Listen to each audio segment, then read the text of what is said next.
Selamat siang semuanya. Terima kasih untuk kehadirannya di siang hari ini. Dalam beberapa waktu ke depan, kita akan melanjutkan pertemuan kita. Ini pertemuan yang kedua ya, seharusnya materi yang ketiga. Pekan yang kemarin saya tidak jadi bikin rekaman untuk mata kuliah kriptografi karena kayaknya yang beberapa udah mulai ya. Beberapa kita sudah mulai nanti ada hitung-hitung, tapi hitungnya sangat sederhana sekali sih, cuman geser-geser. Nah, tema kedua setelah kita bahas soal introduction ke kriptografi di pertemuan pertama, itu hari ini kita akan mulai masuk ke kriptografi simetris. Apa itu kriptografi simetris? Sebelum ke sana, ini kurang lebih beberapa outline yang akan kita bahas dalam pertemuan hari ini dan ke depan ya di mata kuliah kriptografi, mulai dari introduction, kriptografi klasik, kemudian simetrik, SDS, DES, series 4, dan seterusnya. Nah, terkait dengan review, ya kurang lebih begitu, review soal pengantar kriptografi. Kenapa kita butuh kriptografi? Ya, ini misalkan metode konvensional bagaimana seseorang mengirim data.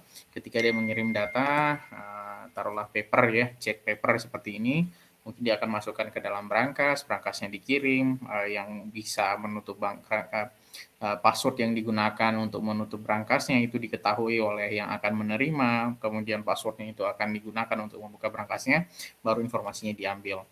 Nah, ini beberapa istilah-istilah ya dari mana kriptografi itu berasal. Rahasia menulis, kayaknya ini sudah ya waktu itu ya. Kemudian ada juga kriptografi, kriptologi adalah cabang keilmuannya, tujuan utamanya ya ini menjaga rahasia. Kalau di dalam piramida CIA begitu ya, ini kurang lebih objektif atau apa yang di-offer, apa yang ditawarkan oleh layanan kriptografi. Autentikasi ya, kita memastikan bahwa ini benar yang bertransaksi, ini benar yang memberikan informasi bahwa dia asli begitu ya.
Terputus ya?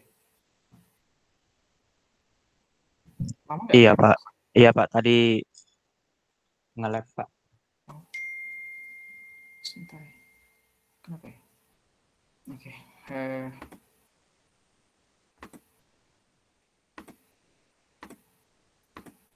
Oke. Tadi sudah sampai mana ya?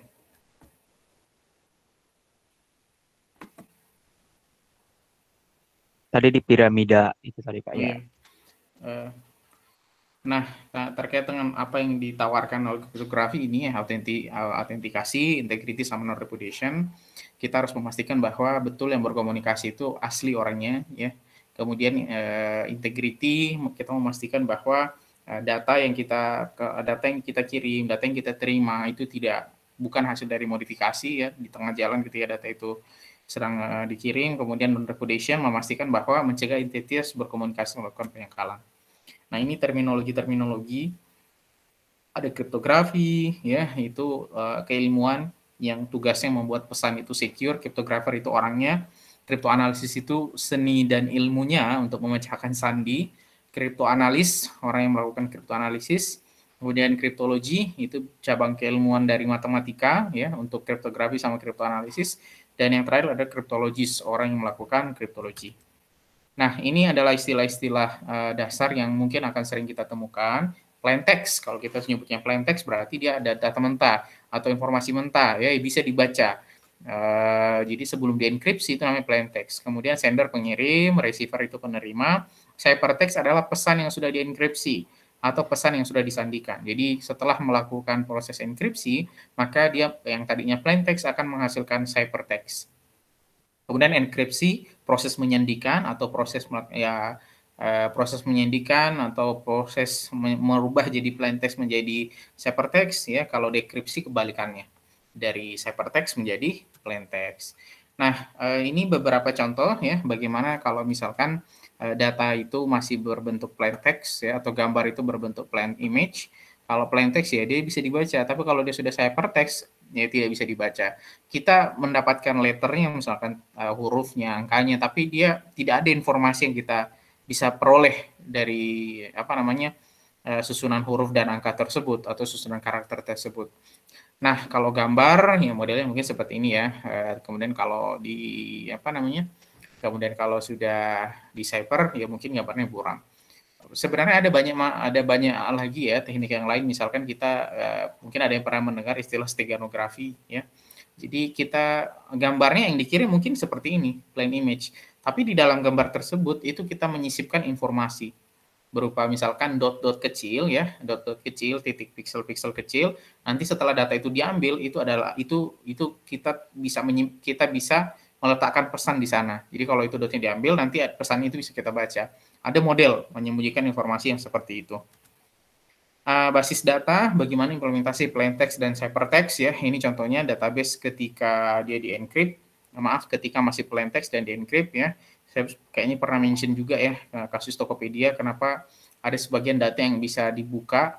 Jadi waktu bocornya database Tokopedia, sebagian data yang ada di dalam database tersebut tidak bisa dibuka atau tidak ada informasi yang bisa kita ambil atau informasinya sangat terbatas karena sebagiannya itu sudah kalau kita sederhanakan sudah di-encrypt gitu dengan teknik-teknik tertentu soal enkripsi di dalam database sehingga informasi tersebut itu tidak bisa orang baca kecuali tahu cara untuk melakukan dekripsinya seperti itu. Nah, disinyalir data-data lama yang data-data yang terbuka itu disinyalir adalah data lama yang mungkin Tokopedia belum mengembangkan sistemnya untuk melakukan enkripsi pada saat itu. Nah, data itu tidak diupdate atau data itu tidak tidak diproses untuk dilindungi. Jadi dibiarkan saja begitu data lamanya. Nah, ini kriptologi, kriptografi, terminologi yang lainnya, cipher, aturan untuk enciphering dan ciphering, kunci, ya key, kemudian ada penyadap atau eavesdropper. Dia adalah orang yang menangkap pesan selama ditransmisikan. Apa istilahnya itu ya tukang pendengar gitulah ya. Kemudian crypto system, kalau sudah ada kesatuan semuanya, ada key-nya ada, plain text-nya ada, kemudian receiver-nya ada, dekripsinya ada, enkripsinya, dekriptornya ada, semuanya ada, maka dia sudah layak untuk dikatakan sebagai sebuah crypto system. Nah, rekan-rekan sekalian, kalau kita bicaranya kriptografi, itu dia dibagi menjadi dua nih. Ada yang namanya kriptografi klasik, ada juga yang disebut dengan kriptografi modern. Apa yang membedakan ya?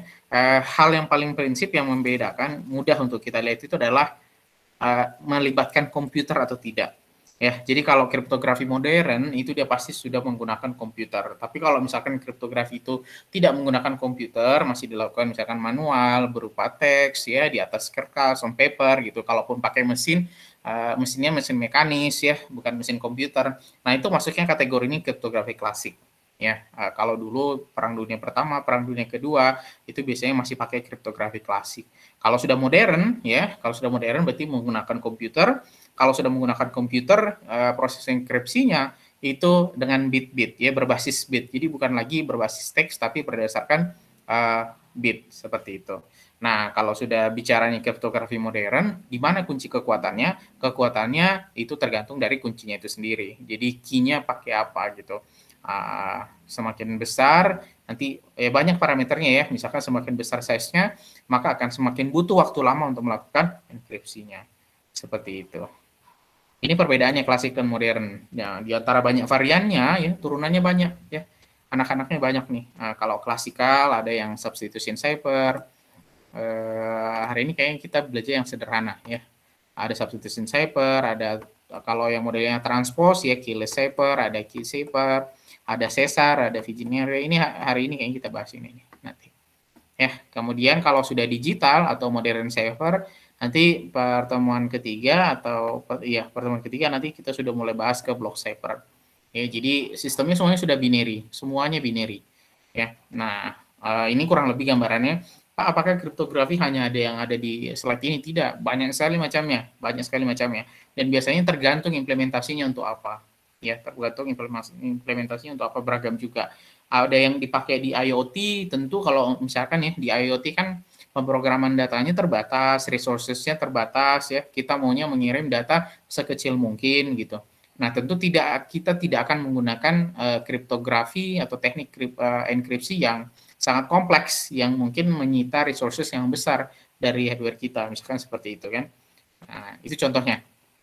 Ini bidang-bidangnya ada kriptografi, kriptoanalisis, sama steganografi. Steganografi itu menyembunyikan pesan, analisis ya, kriptoanalisis atau kriptoanalis misalkan orangnya dia tugasnya memecah sandi rahasia, ya mungkin kayak cerita Alan Turing di imitation game itu. Terus kriptografi tugasnya dia adalah membuat sandi rahasia. Kalau di secara institusi di Indonesia itu sampai punya badan sendiri, namanya Badan Sandi Negara. Jadi tugasnya dia adalah membuat sistem enkripsi, membuat sistem kriptografi yang non standar, ya, yang non standar. Kalau yang di sini kan standar nih, begitu artinya orang tahu algoritmanya bagaimana. Mungkin sebagian sudah bisa ada yang memecahkan begitu.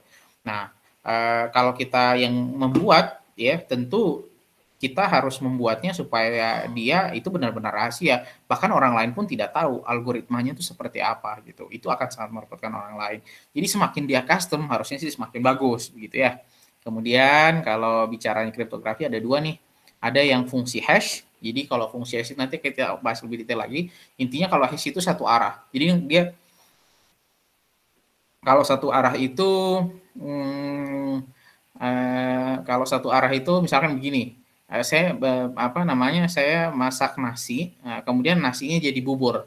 Apakah bisa kalau udah jadi bubur, misalnya jadi bubur Bandung kayak gitu, bisa jadi nasi lagi gitu? Kan nggak bisa ya. Nah, itu nggak bisa dikembalikan. Nah, sama kayak begitu. Itu hash tuh modelnya begitu. Jadi tidak ada algoritma yang bisa mengembalikan dia. Karena dia memang fungsinya memang hanya untuk satu arah saja. Begitu.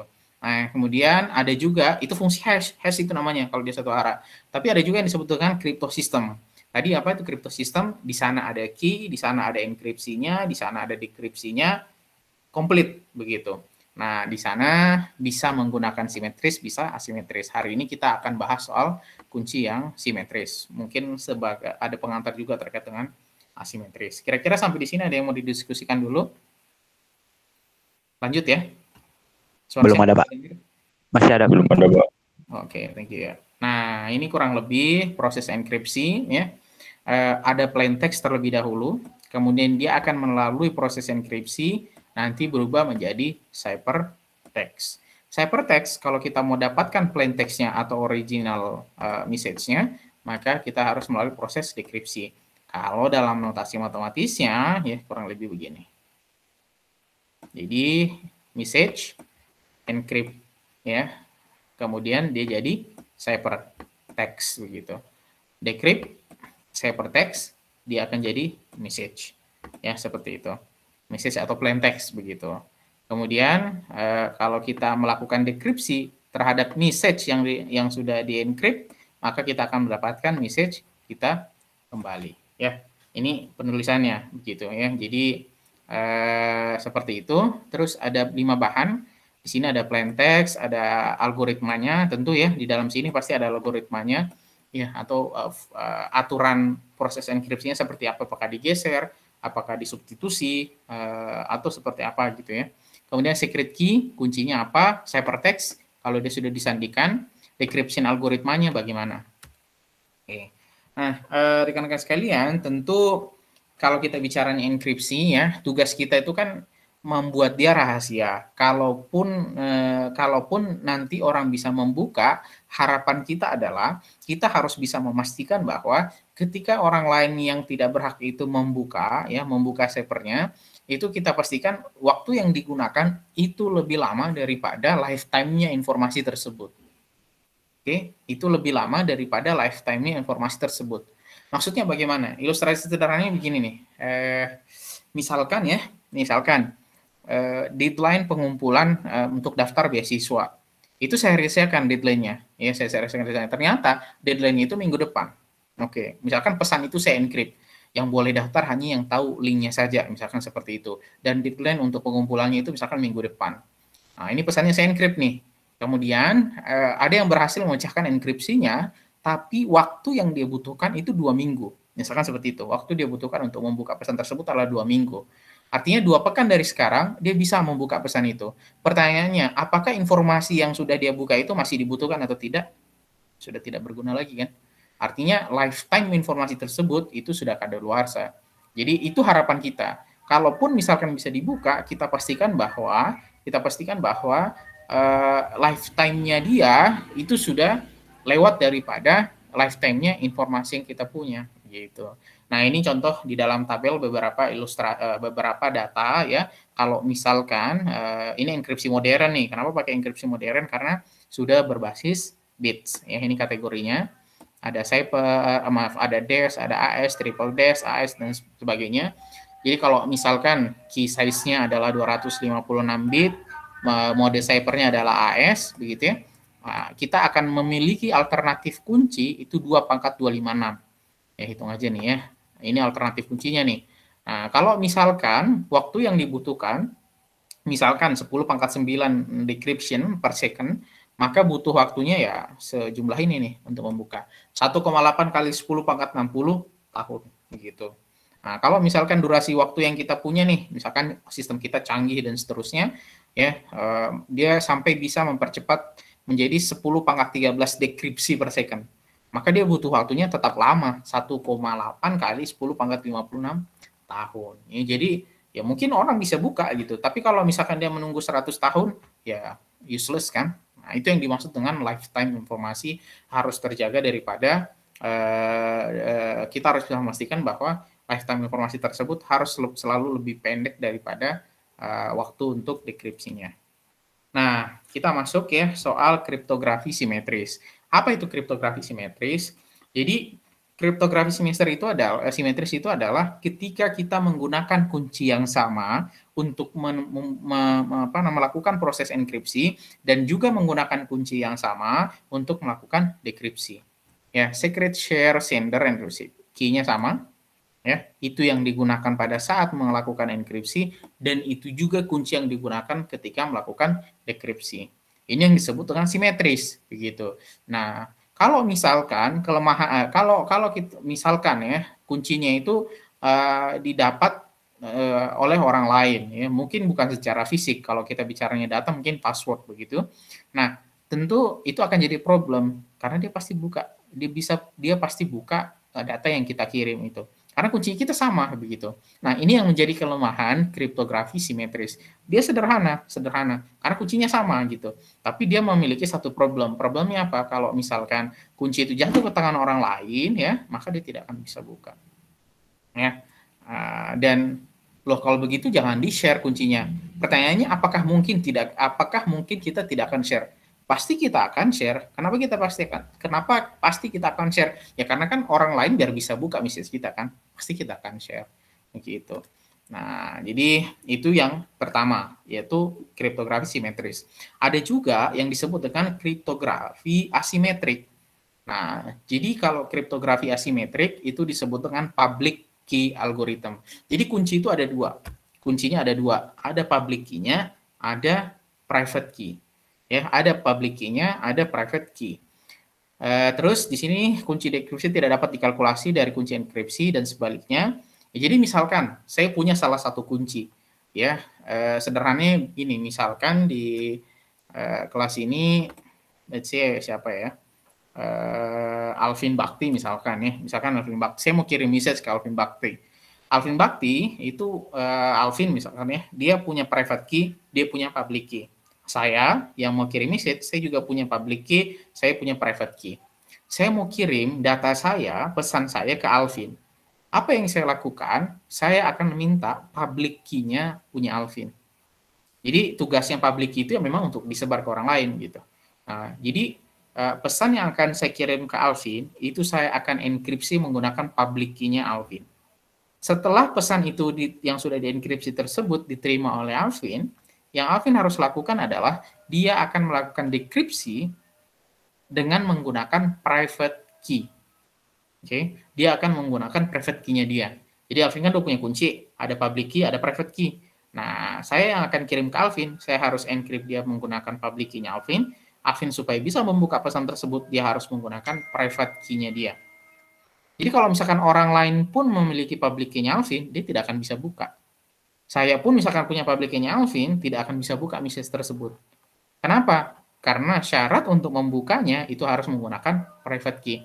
Artinya apa? Kunci yang digunakan untuk melakukan enkripsi itu berbeda dengan kunci yang digunakan untuk melakukan dekripsi. Jadi apa namanya? Ada K1, ada K2, ya. Jadi ketika kita lakukan enkripsi, kita akan menggunakan kunci yang pertama. Ketika kita melakukan dekripsi, kita akan menggunakan kunci yang kedua. Oke, sampai di sini clear asimetrik? Apa bingung? Clear Pak. Oke, Clear, Pak.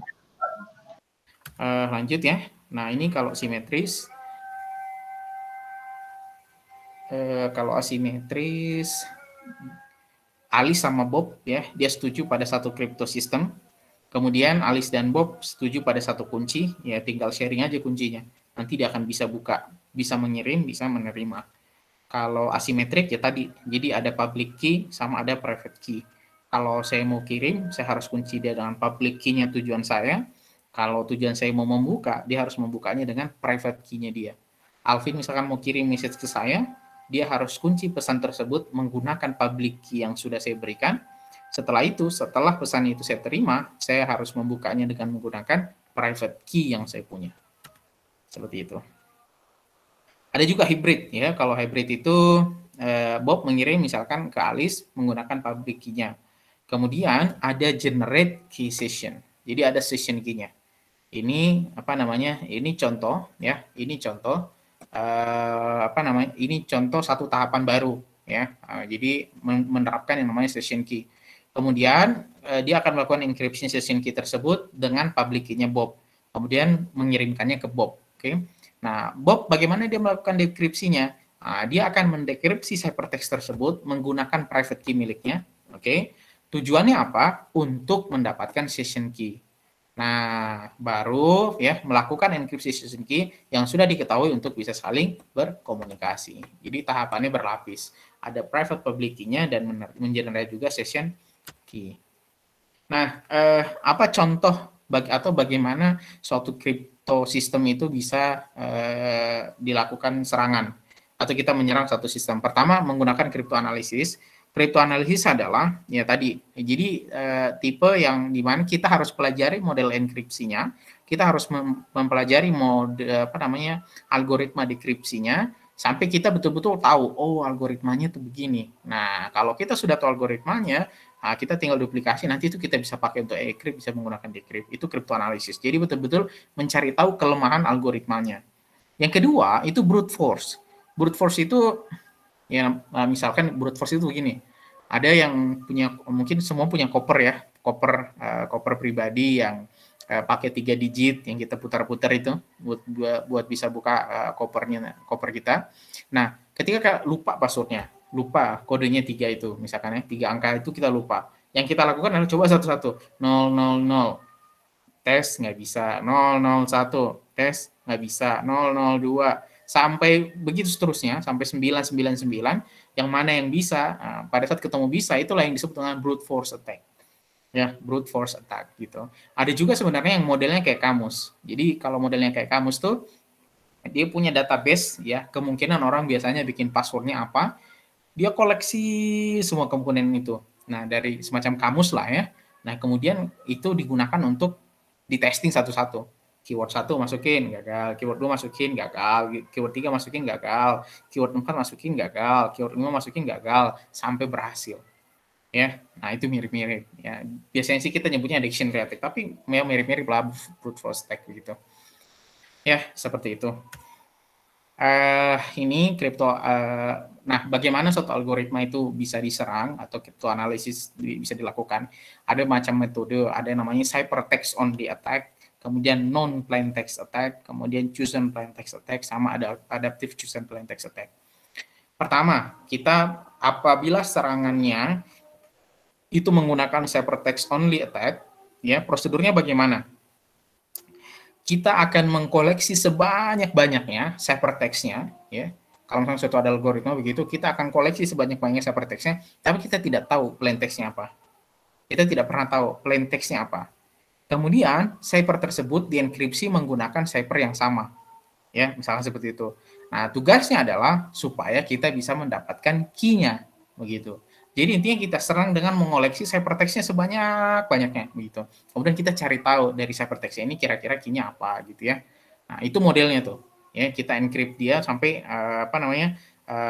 kita encrypt dia sampai kita akhirnya bisa mendapatkan cipher yang sama. Oh, ternyata ini mirip nih. Setelah kita lakukan enkripsi. Oh, kayaknya key-nya ini lah.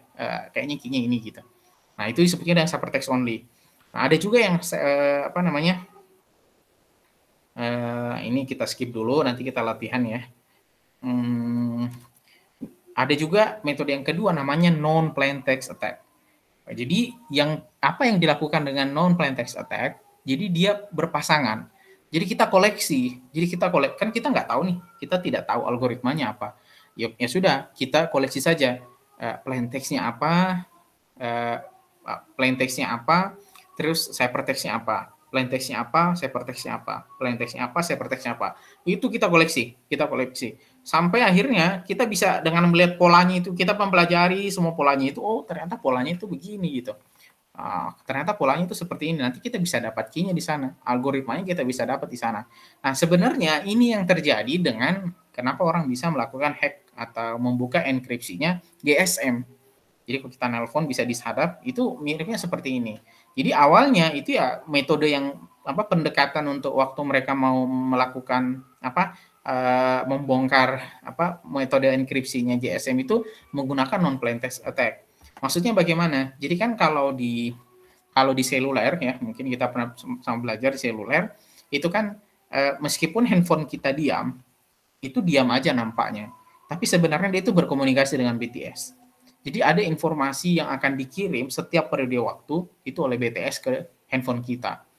Oke. Nah, pada saat dia dienkripsi, orang kan tahu plain text-nya apa, karena kita tahu informasi apa yang dikirim BTS itu pada saat handphone kita diam. Nah, ketika itu dikirim, kemudian diencrypt, dicocokkan gitu. Oh, ternyata tuh setiap kali kirim message ini hasil ciphernya begini. Kirim message ini, hasil ciphernya begini. Kirim message ini, hasil ciphernya seperti ini. Nah, dari pola yang ada, baru mereka mencari tahu algoritmanya, bagaimana mengenerate itu, termasuk mendapatkan key-nya. Ya. Tidak sesederhana itu, ya, tapi approach-nya, cara masuknya itu menggunakan non plain text attack. Jadi harus punya pasangan gitu, harus dipasangin non-nya atau plain text-nya sama ciphertext-nya. Nah, ini nggak apa-apa sih. Misalkan ini ya, ini sederhana sekali nih. Misalkan setiap kira-kira ada yang bisa menganalisa tidak ini? Kira-kira ini key-nya apa nih? Ini ada plain text, ini ada ciphertext. Ini plain text, ini ciphertext. Kira-kira key-nya apa ya? Nah, ada yang bisa mau bantu ngasih pendapat? 1-2 orang? Siapa ya? Iqbal Hari. Halo Iqbal. Apakah Anda di situ? Iqbal. Iya, Pak. Ya, ini gimana nih, Bal? Kira-kira apa nih? Kita belum belajar sebenarnya ya, generate cipher ini belum. Tapi kalau kalian melihat polanya, ini plain text-nya telepon, ternyata kalau ciphertext-nya adalah YJQJUTS. Kalau plain text-nya televisi, ternyata jadi ciphertext-nya YJQJNXN. Kalau telegraf, YJQJLWFK. Kira-kira bagaimana nih? Apa yang dilakukan kok bisa jadi dari plain text tersebut itu bisa menjadi ciphertext?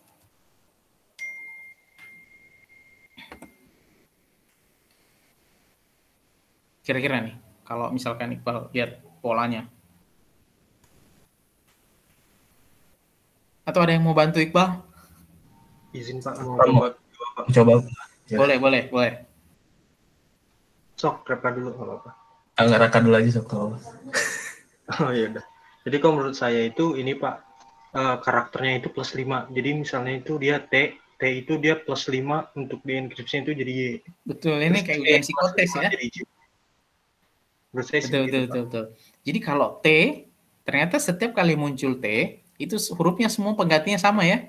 Y. Kemudian E ya, setiap kali muncul E, dia selalu muncul J. Ya sudah, kita hitung polanya. T untuk sampai ke Y, itu tadi berapa? +5 ya?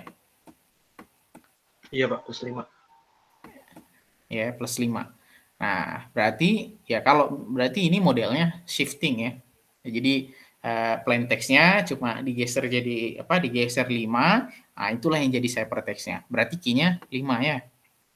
Ini key-nya 5. Oke, key-nya 5. Terus enkripsi plain text berikut dengan key yang ditemukan. Misalkan faksimil. Kalau faksimil berarti apa nih ciphertext-nya? Ada yang mau bantu?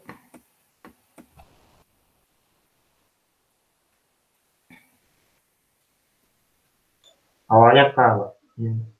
Apa? K. Ini udah +5 ya. GHIJK. Oh iya benar. Ya, +5 K.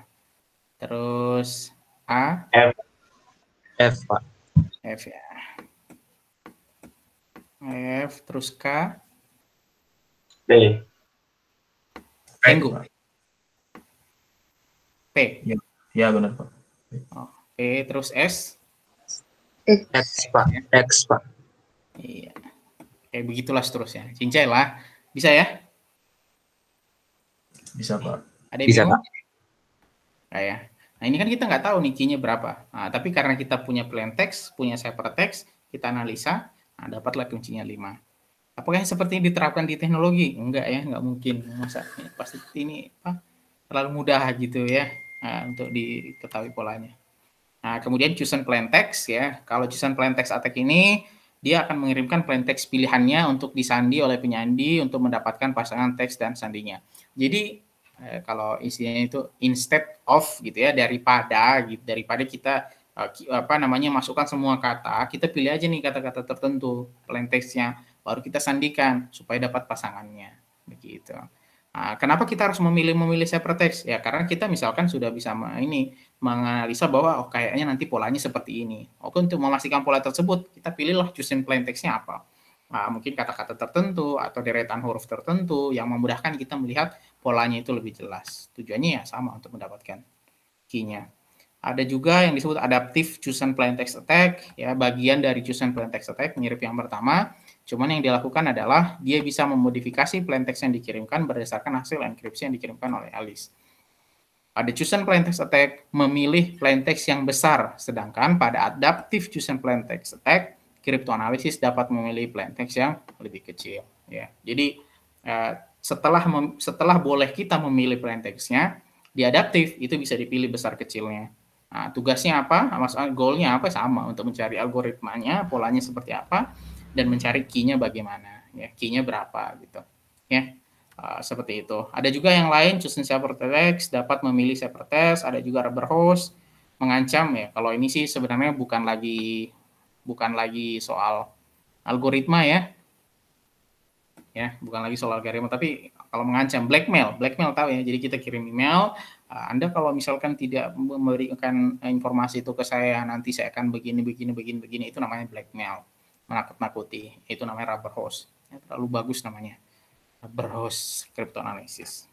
Padahal itu nggak menganalisa ya. Ya, tapi ya itulah, itu kurang lebih. Nah, itu mungkin bagian pertama pertemuan kita hari ini. Sampai di sini ada yang ingin didiskusikan atau yang mau ditanyakan? Ada? Belum ada, Pak. Belum ada ya. Oke, kalau tidak ada, kita langsung lanjut ke bagian yang kedua. Bagian yang kedua, ini kita masuk ke kriptografi simetris. Ya, apa itu kriptografi simetris? Tadi kita sudah bahas, ketika kunci yang digunakan antara pengirim dan penerima itu sama, itulah yang disebut dengan kriptografi simetris. Nah, yang pertama, ini tadi model pramuka nih, substitution cipher. Jadi untuk membuat polanya kita bikin rules dari awal.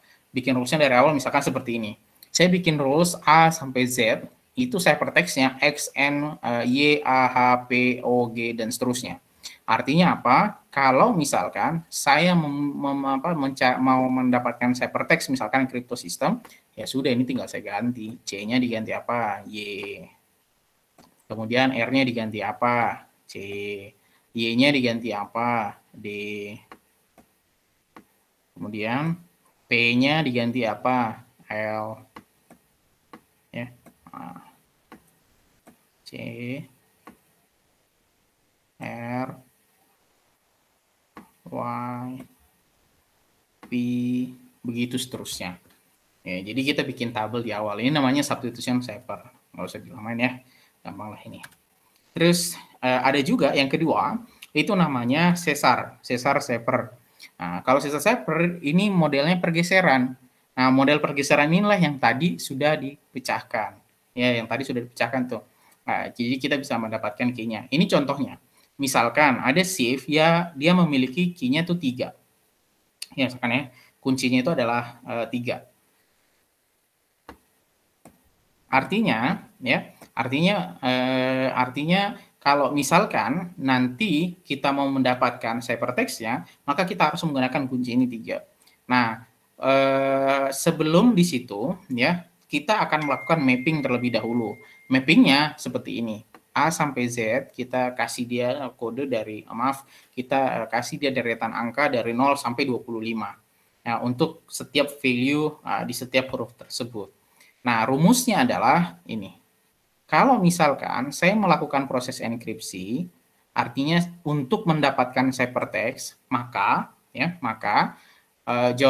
cara menghitungnya adalah M plus K di mod 26. Kenapa mod 26? Ya kan hurufnya cuma aja 26 ya. A sampai Z kan cuma ada 26.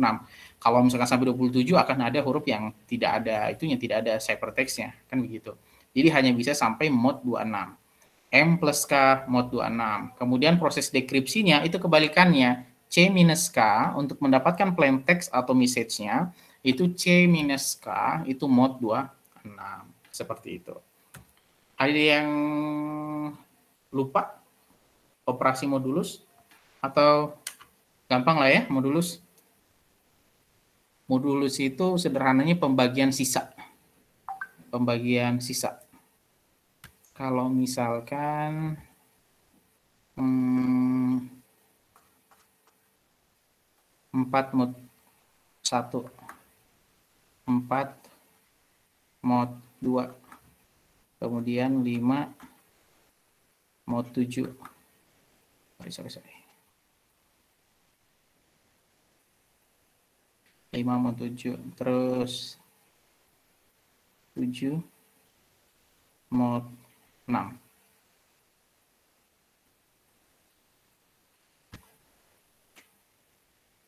Ini sederhana. Ada yang bisa bantu saya jawab? Sebentar. Nggak ke-share ya?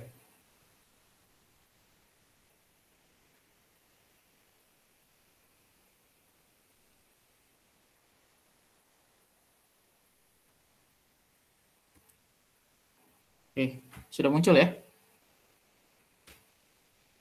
Sudah, Pak. 4 mod 1. 4 mod 1, 0, Pak.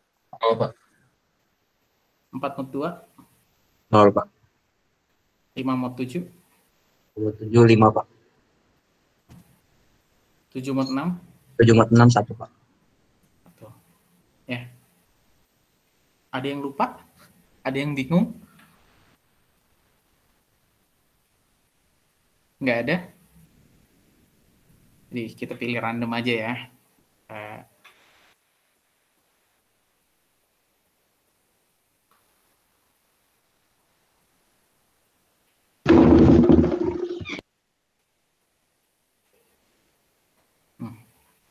siapa ya?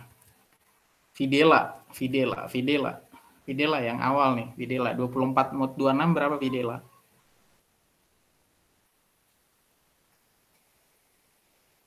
Halo?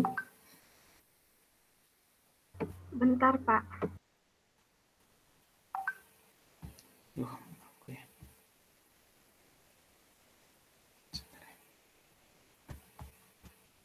Nggak usah pakai kalkulator, mudah kok.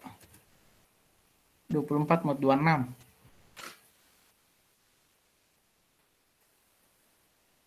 Halo? Oh ya, satu lagi ya. Satu lagi deh. Tadi siapa? Tadi Videla. 24, Kemudian Pak. 24. Kok bisa 24 ya? Videla ya.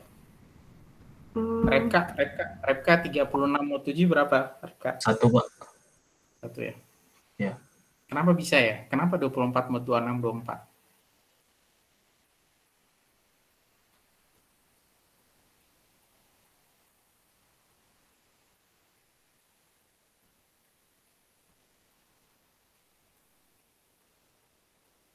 Atau kenapa 36 mod 7 jadi 1, Repka? Soalnya itu kan Pak 7 kali 5, maksudnya 35, sisanya sisa 1 itu Pak. Oh iya, betul ya. Sedangkan kalau 24,26 kan itu belum nyampe ya. Nah, Iya Pak. itu satu kali pengali. Nah, berarti ya apa namanya 24 kali 1 gitu.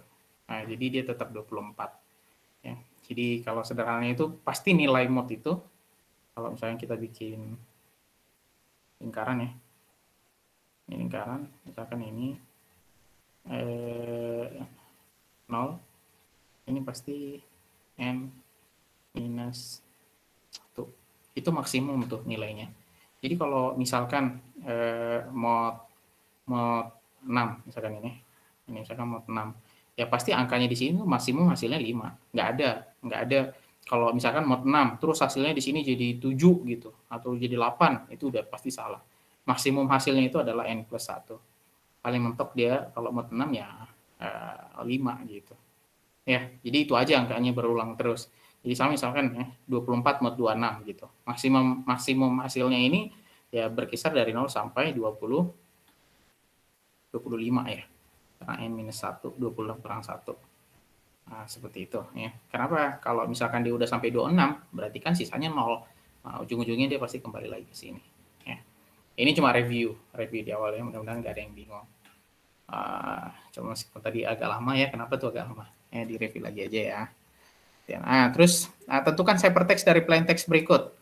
Nah, ada yang bisa bantu tidak nih? Crypto system. Misalkan key-nya 3 misalkan. Key-nya 3. Key-nya sama dengan ganti deh 5 aja. Misalkan key-nya 5 nih. Nah, huruf yang pertama C, kira-kira plain text-nya gimana nih? Maaf, ciphertext-nya gimana? Y1 sama dengan M. Oh ya, harus ditunjuk ya. Vica apa Vika? Saya lupa ya. Vika? Halo? Halo? Halo? Oke, orang yang nggak ada kayaknya nih. Tidur mungkin. Siapa ya? Christian. Halo? Iya, Pak. Ya. C ini plain text-nya berapa nih? Cara mendapatkan plain text-nya C gimana nih, Christian? Ini sama dengan gimana caranya?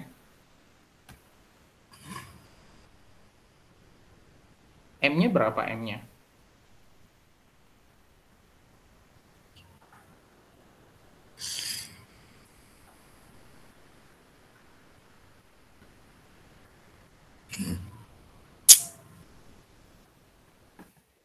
M-nya berapa?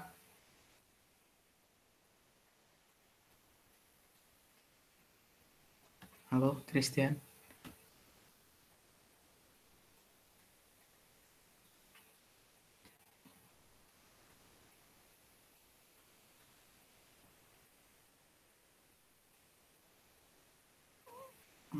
Tadi teksnya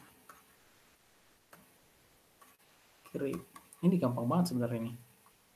Hypertext-nya 1. C hypertext-nya.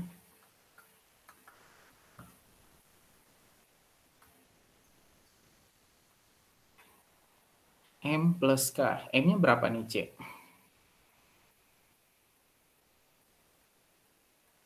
Halo, Christian? Source-nya masih terdengar nggak ya? Masih Pak, masih. Oh, masih. Masih, Pak. Oh, iya. Ini ada nih di dalam tabel nih.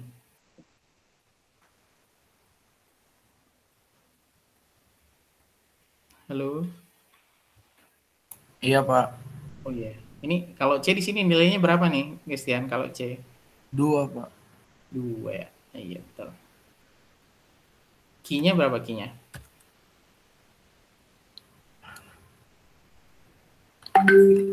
Key-nya? Key-nya berapa, Christian? Kuncinya? Kuncinya udah saya tulis ya di soal ya, ini kuncinya ya. Ini kuncinya nih. Ya, kuncinya 5. Jadi 2 ditambah 5. Terus mod 26. Berapa tuh kira-kira, guys ya? 7 mod 26. 7 Pak. 7, Pak. 7 ya. Nah, kalau 7 ini huruf apa ini? H, Di sini aja nih. Kalau 7 huruf apa? H, H Pak. H ya. Iya. Ini. Oke. Kemudian kalau C2, R. R itu, oh iya, makasih Christian. Lanjut ya, Dinda. Dinda Siti. Dinda ada Dinda. Halo, hadir, Pak. Oh, iya. Nah, ini berapa nih? M 7. nya 17 ditambah 5 mod 26. berapa tuh? 22 mod 26. Ya, santai ya. Berapa tuh kalau 22? 22. Oh iya. 22 hurufnya? Apa sih tadi tuh? 22 itu ini ya. W. Oke, begitu seterusnya ya. Jadi gampang lah. Nggak perlu diulang ya, cukup ya? Nah, cukup Iya, Pak. biasa begitu. Oke, makasih Dinda, Christian. Nah, ini disebutnya dengan apa namanya, sesar ya. Ini sesar, separ. Nah, enkripsi yang ketiga itu namanya Vigenère. Vigenère itu dia kalau tadi kuncinya itu semuanya sama, key-nya itu semuanya sama. Nah, kalau di Vigenère ini ada komponen I, kalian perhatikan di sini. Ada komponen I, ada komponen I, ada komponen I. Artinya apa? Untuk setiap huruf M yang ke I, maka key-nya juga kuncinya juga itu harus ada di I. Berarti key-nya modelnya seperti apa? Modelnya begini. Misalkan ya, kita langsung ke contoh aja biar mudah. Misalkan kuncinya itu deceptif. Ini kuncinya, deceptif. Itu kalau tadi kan kuncinya berupa angka 3, 4, 5 dan sebagainya. Nah, kalau di sini ya kuncinya itu berupa keyword. Ya, keywordnya apa? Deceptif misalkan. Nah, plain text-nya misalkan ini, we are discovered, save yourself, misalkan seperti itu. Nah, untuk mendapatkan ciphertext-nya, ya, maka kita harus melakukan enkripsi itu satu persatu, huruf per huruf. Jadi W-nya, misalkan K-nya yang deceptif itu kita konversi dulu ke dalam tabel ini. Jadi kita masukkan nilai M-nya. D kan tadi 3 kan, A0, B1, C2, D-nya 3. Berarti deceptif. Decept 3, 4, 2, 4, 15, 19, 8, 2, 1. Ya, itu deceptif. Nah, sampai sini sampai 4. Kemudian kita ulang lagi dia. 3, 4, 2, 4. Pokoknya deceptif gitu. Nah, kenapa harus kita ulang? Karena jumlah keywordnya, jumlah key-nya itu kan terbatas. Sedangkan plain text-nya panjang. Ya, panjang. Nah, plain text-nya itu juga sama. Kita angkakan. W itu tadi 22, E-nya itu 4, dan sebagainya. Ya. Nah, baru kita jumlahkan. Jadi yang ini kita jumlahkan, ya. Yang ini kita jumlahkan. Yang ini kita jumlahkan. Jumlahkan mod 26 lagi ya. 2 plus 0 mod 26, 4 plus 17 mod 26 gitu. Begitu seterusnya, ya. Misalkan ini nih, 19 ditambah 18 mod 26 gitu misalkan. Ya, 19 tambah 18 berapa tuh? 37 ya. 37 mod 26 gitu. Nah, terusnya 11 gitu. Nah, itu sama. Jadi apa yang berbeda kalau kalian perhatikan ya? Yang berbeda adalah key-nya bervariasi. Kenapa key-nya bervariasi? Karena dia mengikuti key yang di atas. Asal katanya deceptif. Seperti itu. Maka didapatlah Z, I, C, W, T. Dari mana Z? Ini 25. Dari mana I? 8. Ya, ini kan 8. Kemudian C-nya berapa? 2. Kemudian V-nya berapa? 21.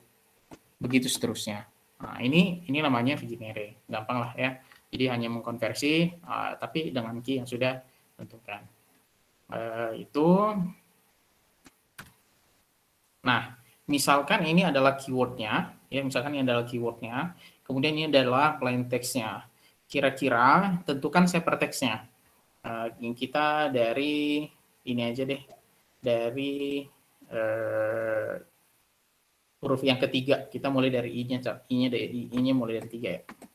Jadi dari 1, 2, dari sini aja nih. R sama YPT gitu. YPT. Ini 3 huruf aja nih. Kira-kira hypertext-nya apa nih? Yang 3 huruf ini.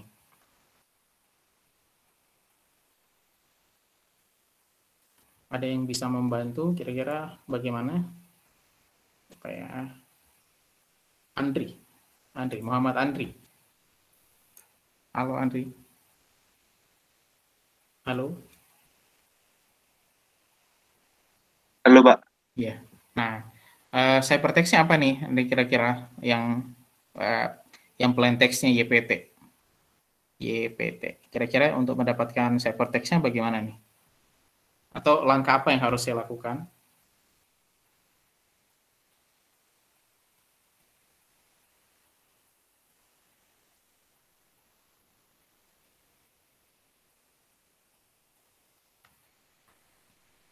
Gimana, Ri?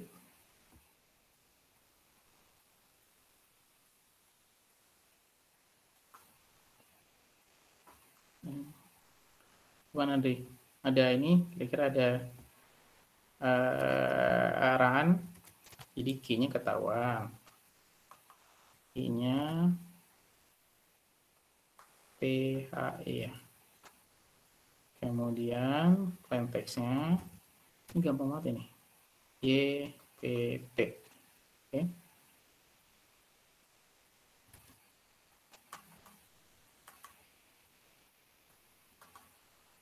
Izin receiver ya.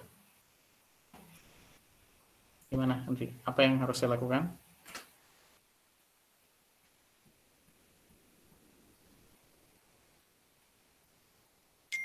Halo?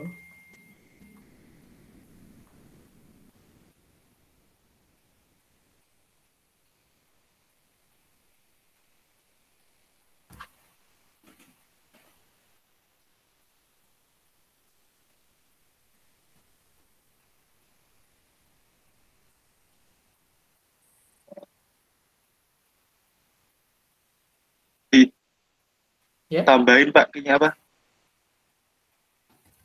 Ya, gimana?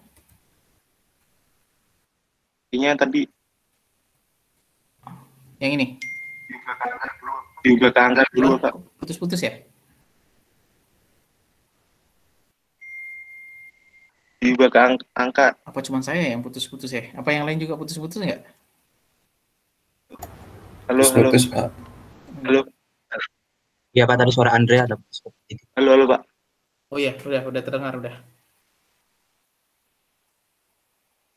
Diubah ke apa tadi? Yang angka itu dulu Pak.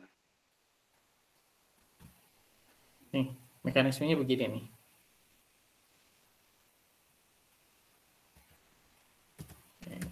Ini Diubah ke angka dulu Pak. P-nya berapa? P-nya 15. Kemudian H 7. Kemudian 7. apa lagi? E 4. Kemudian Y 24. 24. Kemudian T 15. 15. 15, T 19 ya. 16. Nah, berarti yang ini 15/24 mod 26. Berapa nih? C1. 39. 39 mod 26. Berapa tuh? 24. Berapa? Bentar Pak. 39 kurang 26. Berapa tuh selisihnya? 13. 13 ya. Oke, 13 berarti hurufnya? Hurufnya 13. N ya, nano. N. Benar ya? Oke, ya. Nah, C2-nya juga sama nih. Berarti 7 mod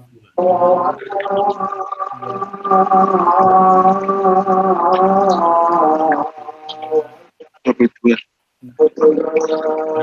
W. tambah 19.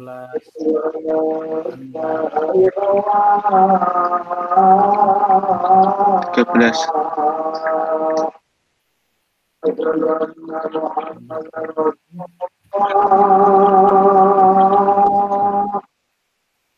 N. Berarti nanti dari sini interface-nya adalah oke, lah ya. Oke, seperti itu. Oke, itu prosesnya bagaimana untuk merubah apa namanya di Visionary. Oke, seperti itu. Oh, ternyata materinya sudah habis. Oke, sampai di sini kira-kira ada yang perlu didiskusikan untuk 3 kriptografi klasik ini? Cukup? Belum ada Pak. Belum ada ya. Oke, jika tidak ada lagi, demikian dulu untuk pertemuan hari ini. Terima kasih atensinya rekan-rekan sekalian. Nanti untuk tugasnya saya akan sampaikan di grup ya. Ada soal yang harus saya rubah terlebih dahulu. Dan sampai jumpa di pertemuan berikutnya. Saya akhiri. Assalamualaikum warahmatullahi wabarakatuh dan selamat siang. Waalaikumsalam warahmatullahi wabarakatuh. Terima kasih Pak. Terima kasih, Pak.